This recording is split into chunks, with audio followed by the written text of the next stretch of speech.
Lord Brahma, after he spoke these beautiful words to Lord Shiva was very much pacified,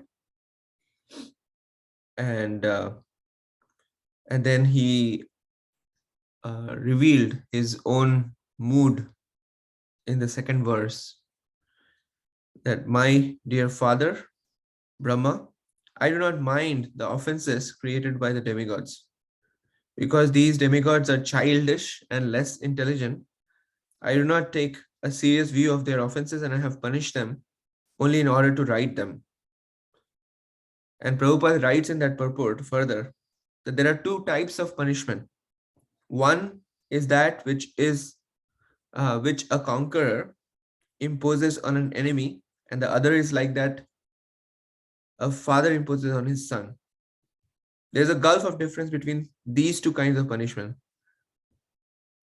Lord Shiva is by nature a Vaishnava, a great devotee, and his nature in this connection is Ashutosh. He is always satisfied, therefore, he did not become angry as if he were an enemy. He is not inimical to any living entity. Rather, he always wishes the welfare of all. Whenever he chastises a person, it is just like a father's punishment of his son. Lord Shiva is like a father because he never takes seriously any offense by any living entities, especially the demigods. Here we get a glimpse of Lord Shiva's mood. And as Lord Brahma requested, Lord Shiva agreed to mitigate all the punishments. And at the same time, he does leave a scar to remind those who were punished not to commit the same mistake again. So one by one, he addressed the situation in interesting ways. Daksha, whose head was already burnt to ashes, had been given the head of a goat. As far as Bhaga is concerned, he had to be given the eyes of Mitra, and demigod Pusha, who lost his teeth, he can only chew through the teeth of his disciples. And he will, if he's alone, then he will have to satisfy himself by eating dough made from chickpea flour. And those who had their arms cut off, they will have to work with the arms of Ashwini Kumar. And those whose hands were cut off, they will have to work with the hands of Pusha. And Brigu lost his mustache, we saw, and so he will get the beard from goat's head. So it's really comical scene. Um, then after returning with the demigods to the sacrificial arena, Lord Shiva directed Daksha's body to be joined with the head of the goat that was intended for the sacrifice.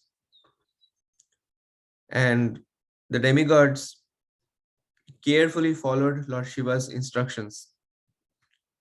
But Daksha got his lessons learned. For him, it was as if he was awakening from sleep, and he returned to consciousness.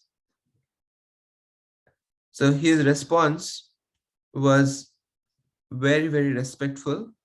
His heart was the heart which was initially polluted with envy had been cleansed. So Prabhupada in the 10th purport is writing and glorifying Lord Shiva's auspiciousness, that here is an example of why Lord Shiva is called auspicious. If anyone sees Lord Shiva with devotion and reverence, his heart is immediately cleansed. King Daksha was polluted by envy of Lord Shiva, and yet, by seeing him with a little love and devotion, his heart immediately became cleansed. In the rainy season, the reservoirs of water become dirty and muddy, but as soon as the autumn rain comes, all the water immediately becomes clear and transparent. Similarly, although Daksha's heart was impure because of his having slandered Lord Shiva, for which he was severely punished, Daksha now came to consciousness, and just by seeing Lord Shiva with veneration and respect, he became immediately purified. And then, now that his heart was purified, Daksha wanted to now offer prayers to Lord Shiva. And as he was remembering the death of his daughter Sati, his eyes were filled with tears and his voice was choked up in bereavement. And then it is described how, with pure consciousness, he began to offer prayers to Lord Shiva, and we are going to learn about those prayers tomorrow. Thank you very much.